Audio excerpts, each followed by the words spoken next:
সমাজে কিছু থাকুক আর না থাকুক, সমালোচকের অভাব নেই। আপনাকে নিয়ে কোথাও না কোথাও আলোচনা হবেই।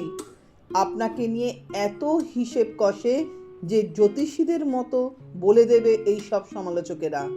অনেক সময় জ্যোতিষীরাও এদের প্রেডিকশনের কাছে ফেল।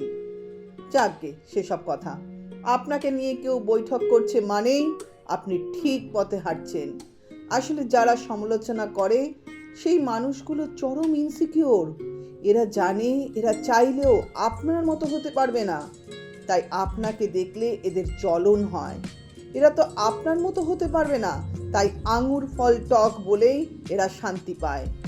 এদের মন থেকে মুছে ফেলবেন না, বরং আরও এতটাই বড় হওয়ার চেষ্টা করুন যাতে এই সমালোচকের সংখ্যাটা বেড়ে যায়।